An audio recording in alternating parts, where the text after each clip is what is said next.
Hello, everyone. I'm very sick today, but I just wanted to say something about spoilers because Avengers Endgame is one of the biggest movies I think two, in the 21st century. Let's say it's the culmination of 11 years of movies, so people are really sensitive about spoilers.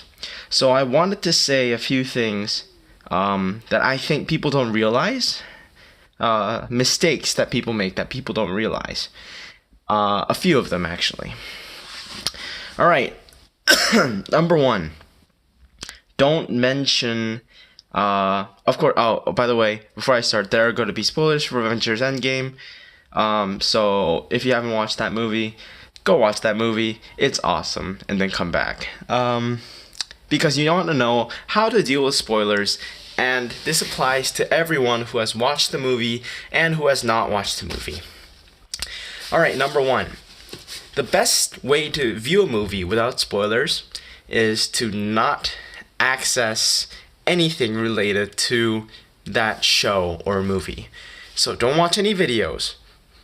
Let's take an example of Game of Thrones, which is right now in its second episode of its 8th season. The third episode is yet to come out. Don't watch breakdown videos of episode 1 and 2 if you want to not be spoiled about episode 3. Because you're definitely going to get spoiled about episode 3 because there are going to be predictions in these breakdown videos. This is a clear example.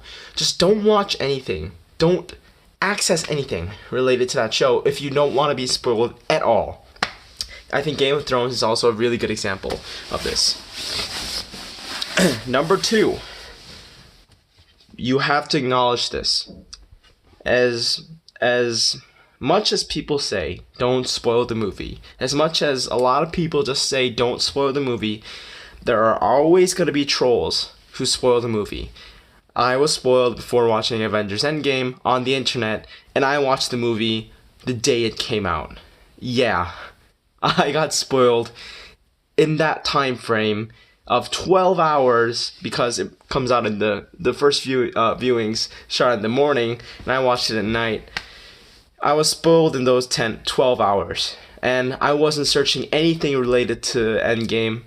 I was just going through my daily internet, and I got spoiled.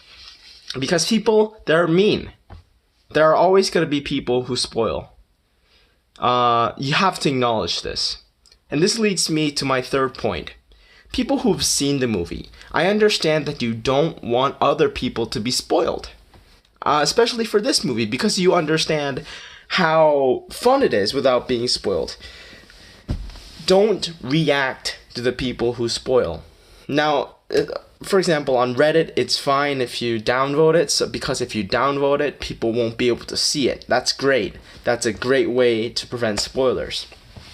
However, let's say you're in a video game, a multiplayer video game. Someone says someone dies, such as, someone dies.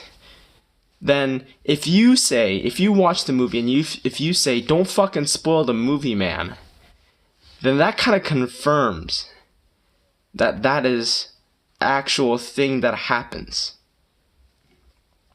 You gotta leave it to the person who hasn't seen the movie whether or not they're going to believe that spoiler or not. If you say don't spoil, man, in front of the guy, you're basically confirming the kill right there.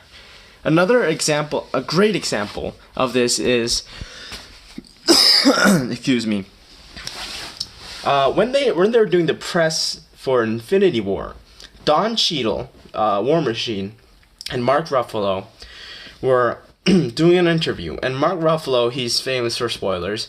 He accidentally said everyone dies in Infinity War, and the moment that happens, Don Cheadle's like, no, dude. And basically, Don Cheadle was overreacted greatly to Mark Ruffalo's comments. If Don Cheadle had been casual about it and said, yeah, everyone dies in a joking manner, then no one would have taken Mark Ruffalo's words seriously. Because Don Cheadle reacted in that way, everyone saw that as an actual fact, and everyone saw that as a spoiler. or a leak, you could say. Another example, this might happen to you. I'm just making a hypothetical here. For example, a parent wants to take their 6-year-old daughter to Endgame. Endgame spoilers right here. Someone says there's a beheading. So so the parent wants to take their 6-year-old daughter or son to Endgame, but they want to know if it's okay for their 6-year-old child to watch it. Someone says there's a beheading in it, or someone's heads get chopped off.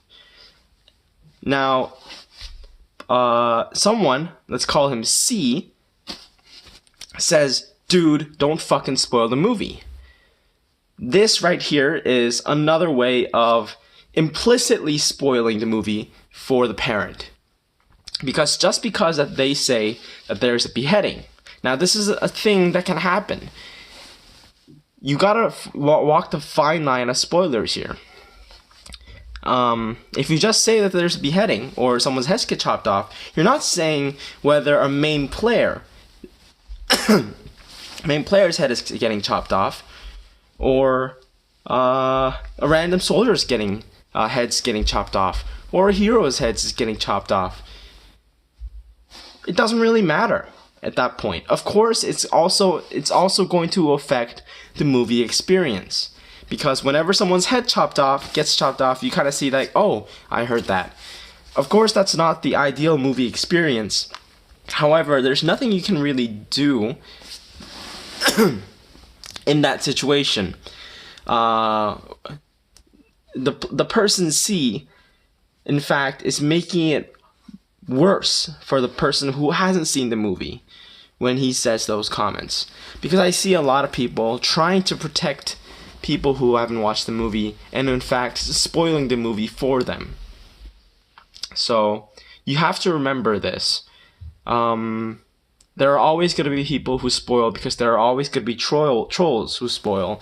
Trolls, they're the definition of evil. They just want to see the world suffer under their eyes. They think they have some implicit power because they watched the movie beforehand. They're losers. And yeah, so if you ever see someone spoiling a movie for someone else, just don't say anything. Don't intervene. The moment you intervene, you are also spoiling the movie implicitly as well. I just wanted to get this out there because there are a lot of culminations going on right now. There's Game of Thrones, there's Avengers, and I think people are getting spoiled implicitly by like this in a way. So please keep that in mind before talking about a movie in public.